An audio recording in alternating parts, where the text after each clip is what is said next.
Welcome to the final start and sit show of the 2025 year. And actually, by the time you end up watching this, it may already be 2026. So first and foremost, Happy New Year. I hope your 2026 is better than 2025 and everything that you need to accomplish, you absolutely do.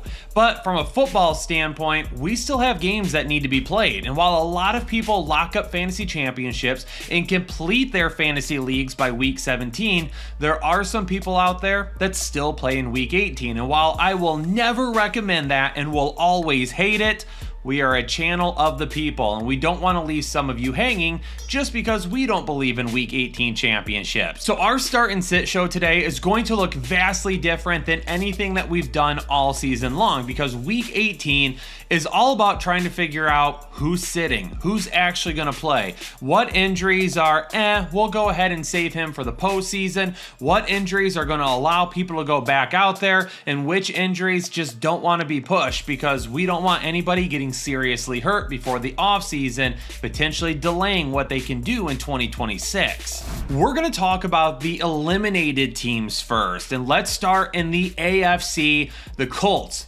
Dolphins, Chiefs, Bengals, Browns, Jets, Titans, and Raiders. All of these teams have already been eliminated. Now the question becomes, what is the risk that they end up sitting their starters? In the AFC, there's only 3 teams that I would really be worried about potentially sitting starters, and that would be the Jets, the Titans, and the Raiders. All 3 of these teams are still in the running for the number 1 overall pick. So if there were to be anybody that's injured prior to the week beginning, anybody that's injured during the game, I would not be shocked if some of these players end up getting sat or coming out of the game early. Guys like, for the Jets, really the one that we're realistically looking at is Breece Hall. Breece Hall is a free agent. Breece Hall is probably going to stick out there and play. For the Titans and the Raiders, we're probably not playing a ton of those guys outside of like Ashton Jeanty. Ashton Jeanty is one I would keep an eye on. If anything were to happen throughout the week, or if he were to be injured on Sunday, I would not be shocked if Ashton Jeanty didn't end up coming back into the game. Does that mean you're sitting him? No, it doesn't. You're still going to play him if you have a Week 18 championship. But there are some injuries that we have to keep an eye on for some of the other teams. For the Colts, Michael Pittman likely to go into this week questionable. We also know that Riley Leonard is going to be starting at quarterback. Kudos to Phillip Rivers for coming back in and trying to help salvage the season. Couldn't quite get it done. Michael Pittman will be questionable, though. Keep an eye on him throughout the rest of the week. For the Dolphins, Jalen Waddle. I would expect Jalen Waddle to end up playing, but he is questionable going into this game, and another one that you're going to have to keep an eye on. Last week, Rashee Rice missed because he was in the concussion protocol, and this week he could end up missing again, but we'll have to keep an eye on it. But even if he does end up playing, Kansas City is down to their 3rd string quarterback, and I would not be shocked if they don't force feed Travis Kelce quite a bit in this game, as it could end up being his last game as an NFL professional, depending on if he decides to retire after the season is over with. For the Browns, Harold Fannin Jr., I expect to miss this game. Last week, late in the week, he was added to the injury protocol with a groin injury. He ended up playing, re-injured himself after playing fairly well. And I wouldn't be shocked if Harold Fannin, because it is a growing injury, isn't done for the season at this point. David Njoku has missed 2 straight games, so if he ends up being out as well, then you'd be taking a look at what other players on the Browns would end up getting a decent amount of targets. Dylan Sampson didn't really help anybody out last week, but I wouldn't be shocked with these 2 guys missing potentially yet again if Dylan Sampson wasn't a major part of the game plan in Week 18. Let's go ahead and move on to the NFC now. The teams that have already been eliminated in the NFC include the Vikings, Lions, Cowboys, Falcons, who actually are very interesting, and we'll talk a little bit more about them in a few minutes. The Saints, Commanders, Cardinals, and Giants. The only 2 teams in the NFC that still have a shot at the number 1 pick are the Cardinals and the Giants.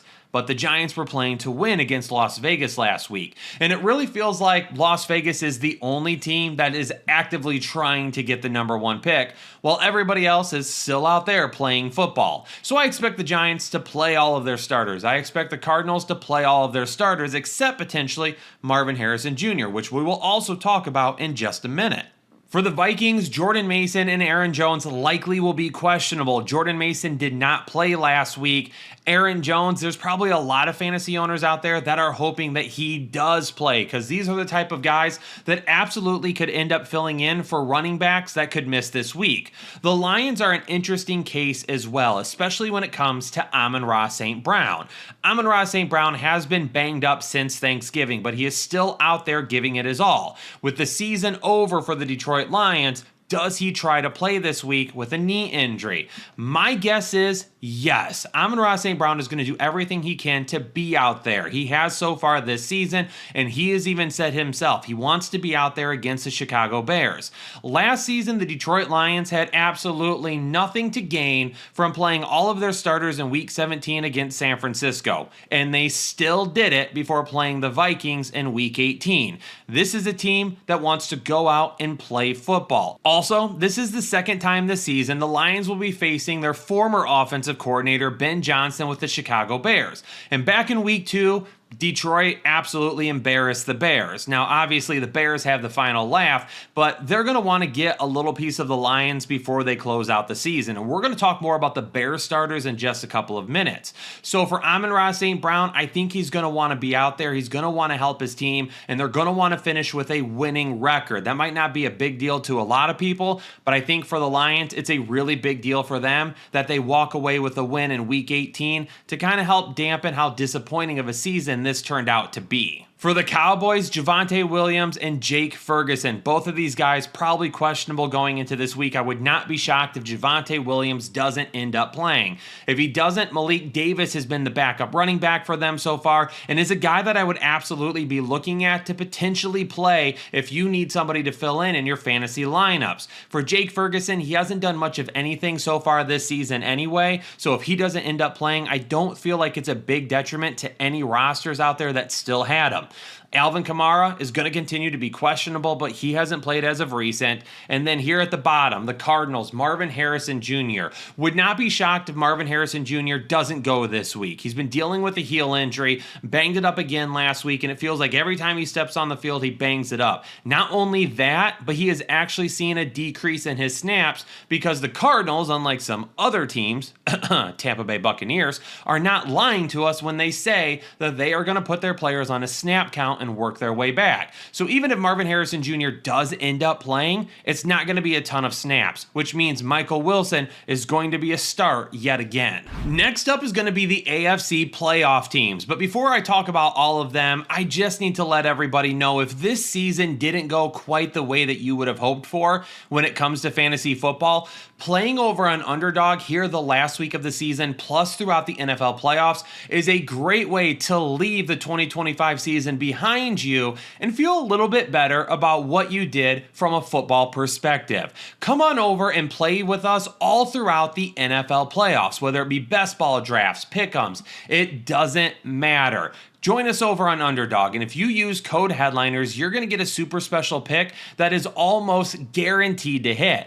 And on top of that, when you play your first $5 contest, you're going to get $75 in bonus contests as well. And like I said, if this season didn't quite go the way that you would have hoped for, jumping in over on Underdog, seeing a ton of green to end the NFL season is going to make you feel a whole lot better heading into fantasy football for 2026. Always be responsible with your money, but having some fun over on Underdog within your means is a great way to close out 2025 and kick off 2026 with a bang. All right, now it's time to jump into the playoff scenarios and which playoff teams may not be playing their starters this week. Let's start at the top of the AFC, the Broncos and the Patriots. These are the two teams that we're paying the closest amount of attention to when it comes to the 1 seed. The Jags could still technically get it. They're going to need some help. This week, the Broncos, they're going to wrap up the number 1 seed in the AFC with a win or a Patriots loss. The Patriots will wrap up the 1 seed with a win and a Broncos loss. Both New England and Denver play at 4:25 on Sunday. So they're both going to be playing at the same time. I expect both of these teams to play their starters this week. Moving on to Jacksonville and the Texans. Jacksonville can clinch the AFC South with a win or a Texans loss. The Texans clinched the AFC South with a win and a Jags loss.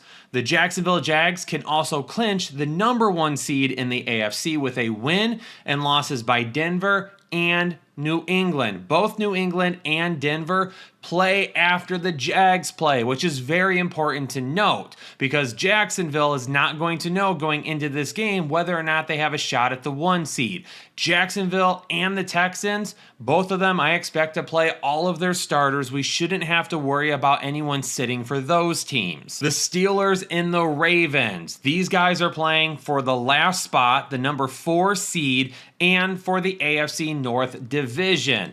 The Steelers not being able to beat the Browns last week and the Ravens absolutely destroying Green Bay put these two in a collision course for a winner-take-all game. And it is what I just said, winner take all. The Steelers, if they win, they're going to the playoffs as the 4 seed. If the Ravens win, they're going to the playoffs as the 4 seed. In terms of injuries, though, DK Metcalf, his 2-game suspension was upheld, so they're not going to have DK Metcalf. And Darnell Washington with a broken arm is done for the season as well. For the Ravens, Lamar Jackson is the biggest question mark. They were able to win last week with Tyler Huntley, but if I had to guess, if Lamar Jackson can go, he is going to go. I would be shocked if they play this game without Lamar Jackson. So if you have him as your quarterback, keep an eye on everything throughout the week to see just how healthy he is. The Chargers and the Bills are the only 2 AFC playoff teams that I expect to have a risk of sitting their starters this week. And the Chargers are going to be a high risk. They have already announced that they are not going to play Justin Herbert this week. The Chargers will likely finish as the 6 or the 7 seed. And like I said, Justin Herbert is going to be a sit. They would need to beat Denver to claim the 6 seed. If the Bills win, they would then end up falling down to the 7 seed and the Bills would get the 6 seed. Both of these teams play at 4:25 on Sunday, but they're going up against a Broncos team that's playing for the 1 seed and they've already announced they're going to sit their starting quarterback. That to me signals that there could end up being other starters that sit as well, and the Chargers do not care about this game. They just want to be healthy. The difference between the 6 and the 7 seed is not that big for them. For the Bills, Josh Allen is the big one here because he's been dealing with a foot injury that he's been playing through as of late. But I expect Josh Allen to play, and that's the word through social media and insiders as of right now as well, that Josh Allen will play in this game. The difference between the 6 and the 7 seed is actually a pretty big difference because if you're the 6 seed, likely you're going to have to travel to New England and play them on the road in the first round of the playoffs. If you're the 7 seed, you'll likely get to travel to Jacksonville and play them instead, unless all that crazy scenario happens where Jacksonville were to jump up to 1 and then either Denver or New England were falling back down to 3. That's still a big difference though. So depending on what the Bills end up doing during the game, that is when I would expect some guys to get pulled. If for some reason they're playing well, this game starts to get out of hand, I would anticipate the Bills starting to pull some starters off the field, especially Josh Allen. So the biggest question mark with the Bills and a guy like James Cook or Dalton Kincaid, Josh Allen, Khalil Shakir, is how long do these guys actually end up playing, because it may not be the entire game. Now let's move on to the NFC playoff teams, and there is much more when it comes to the unknown when it comes to the NFC this week. Now, the one thing that we do know, the number 1 seed is still up for grabs, but it's only 2 teams, and they're playing each other, the Seahawks and the 49ers. And we will know the outcome of the 1 seed early in the week, because these 2 teams play at 8 o'clock on Saturday. Again, winner take all. The winner of this game is the number 1 seed and takes home the NFC West.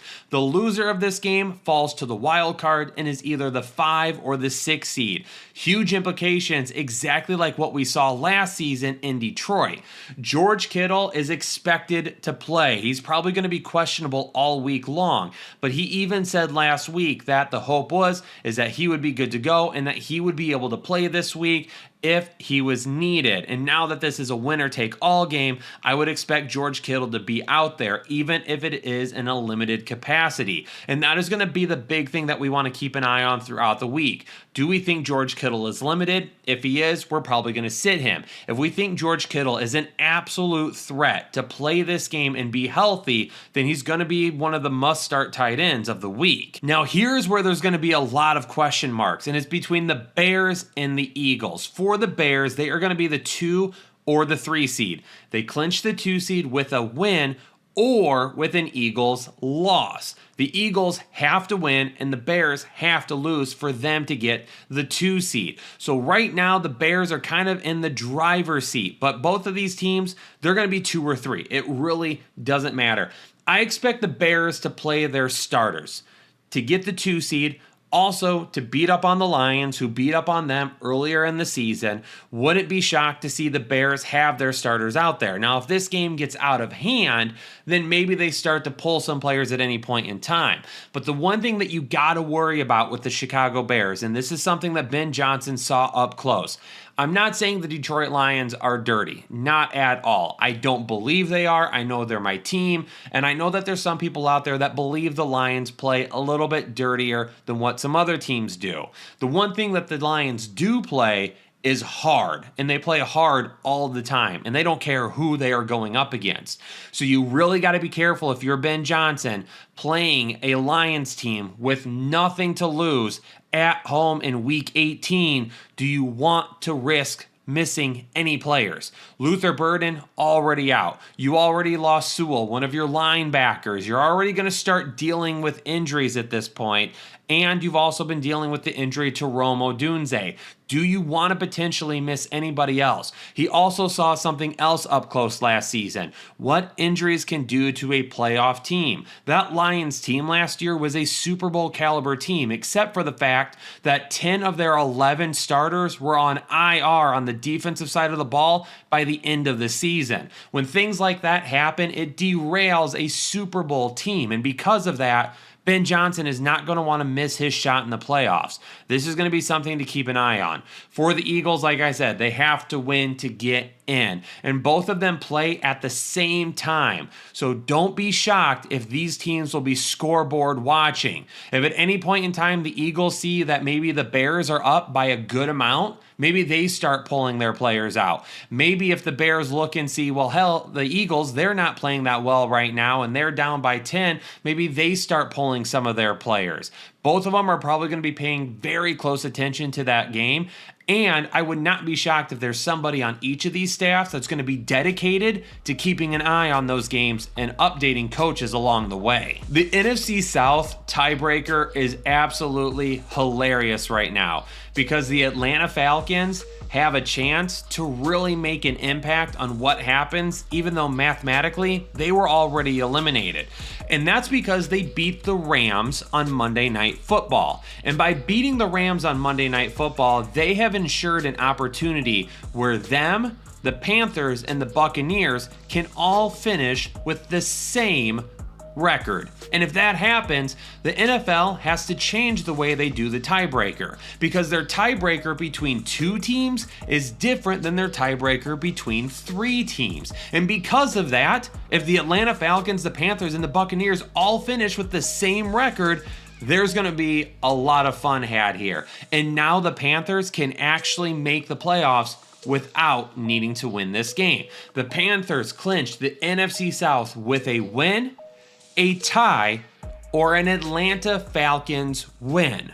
The Tampa Bay Buccaneers only clinch the NFC South with a win plus an Atlanta loss. So Carolina has a couple of different options to get into the playoffs. The Buccaneers, they have one option, win, and then pray that Atlanta can't win. Now, this game is the first game of the slate. They're going to play at 4:30 on Saturday this week.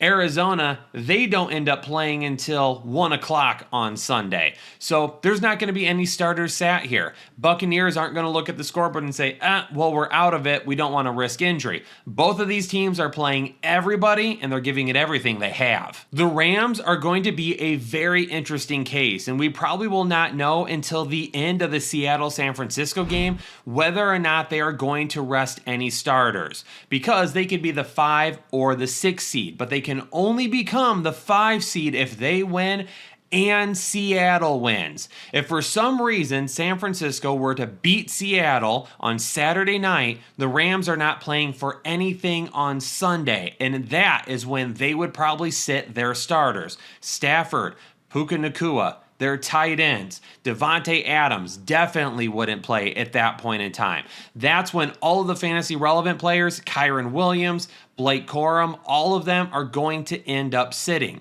However, if Seattle ends up winning against San Francisco, they can still get the 5 seed, and they will go out in this matchup and they will likely play all of their starters and try to win the game. If it were to get out of control and they can't win the game and it is out of reach, you probably see players start coming off the field. Devontae Adams, if the Rams have something to play for and they end up playing their starters, I am still expecting Devontae Adams to not play in this game. Making a run from the 5 or the 6 seed can definitely make a whole lot of difference, but it doesn't make a big enough difference for me right now to risk Devontae Adams in the playoffs.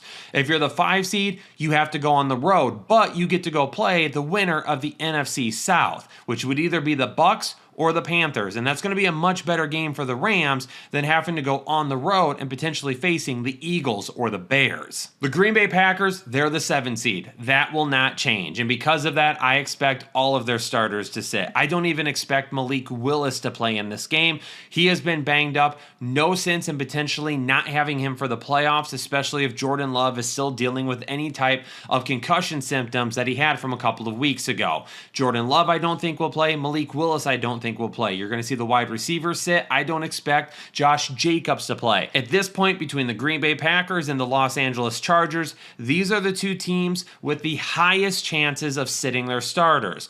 After that would come the Rams, and that all depends on what happens on Saturday night. The Bills are going to be up there, the Eagles and the Bears are going to be up there as well. But the good news is we're probably not missing a ton of starters this week. So if you're playing in week 18, you're probably in a little bit better of a position this year than maybe what you would have been in years past. But Headliner Nation, this video was wildly different than what we normally do with start and sit videos, and that because realistically it comes down to rankings in week 18, because it's all about who's sitting, who's not going to sit, what players may not be out on the field, and that's what the Start and Sit show really is supposed to be about in Week 18. If you're looking for some decisions on whether it's this guy or that guy, and we expect both guys to play, then the ranking show is exactly where you need to be, so make sure that you check that out. And don't forget, Headliner Nation, just because the NFL season is coming to a close does not mean that we will stop content. I've got a new live show that I'm going to be doing every Monday and Wednesday during the offseason. That's going to be a ton of fun,